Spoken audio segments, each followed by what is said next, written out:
ordinary homes on the planet. Homes that are gorgeous, cool, and green.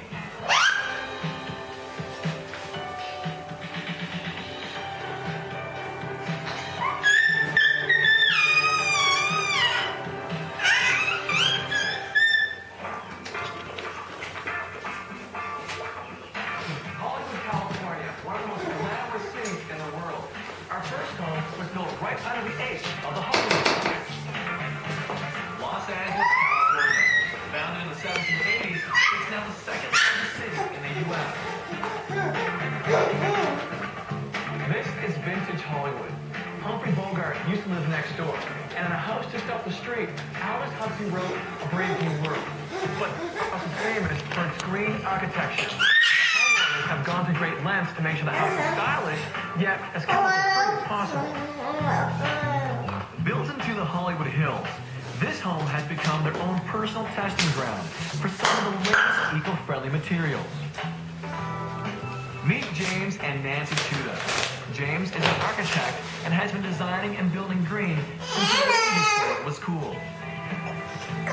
To get to the house, you have to cross a glass bridge over a water garden. On the first floor, there's a meeting room.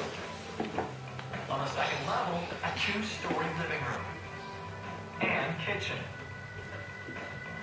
Up another flight of stairs is the master suite.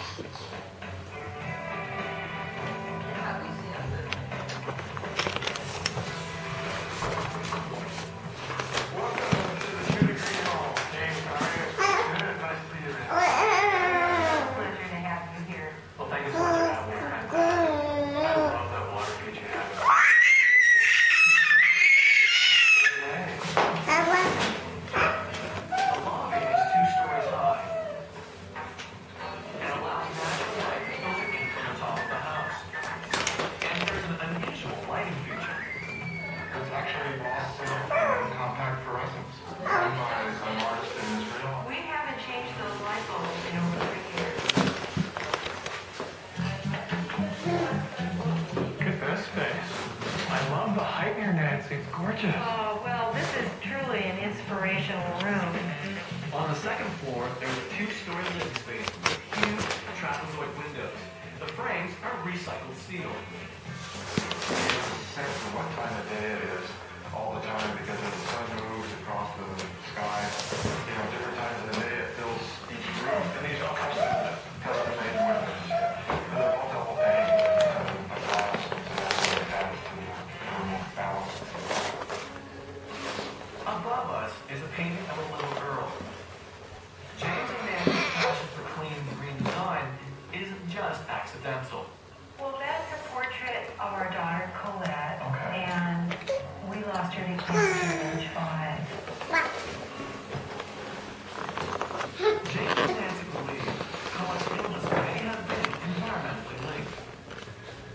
How does she inspire you to design this home? It was a journey, and we've really focused my work as an architect on the aspect as much of the sustainable efficiency.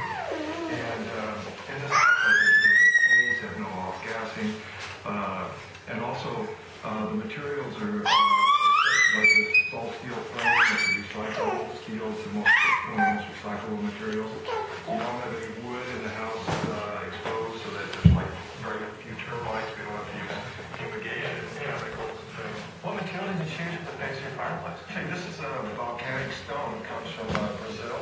That's a natural texture. Is it a home based on that? Actually, no, that comes that way, and if they polish it, it's all black. Across the room, something else has caught my eye. You know what cabinet you have there? It's a wonderful cabinet. This is called Korea wood. It's like sorghum. It's like a reed, grows in swamp, and they put it in the panels like this. Press it together. Yeah, you can make all kinds of cabinetry and things. Place like a treasure hunt. There's so many cool things to see. What else is there? Well, you should go to the... The way of a man's heart is through his stomach. Okay. Do you agree? I agree. Oh. All right. Still to come. I get a composting lesson in...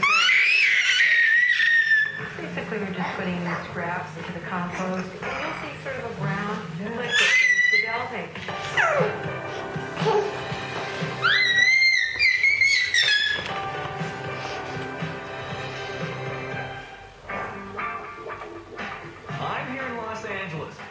out a home that's a mixture of Hollywood high style and chemical-free living. We've seen the two-story living space. Now it's on to the kitchen. Wow. Welcome to the heart of our home. What a great view from here. Yeah, isn't it wonderful? And there are some eye-catching colors in here. The countertops are enamel glazed on lavastone. Cabinets are made from Bengay and cherry wood from formaldehyde free. These cherry veneer storage cabinets are a clever way to hide all sorts of kitchen clutter. Is it difficult to keep a house chemical-free? Believe it or not, the space is very easy to maintain in terms of cleanliness. And the most important thing is that we do not use chemicals in the house. That is why we don't use chemicals anywhere. None whatsoever. None whatsoever. So Nancy uses natural substances like baking soda and apple cider vinegar to keep the home sparkling clean. Over here is Nancy's favorite ingenious. But what's really nice about this design here is that as you're having a dinner party and your guests are engaged and you obviously are getting up to take plates off, you just kind of put them in here, and then again, another wonderful hideaway feature. And there's no need for a garbage disposal unit.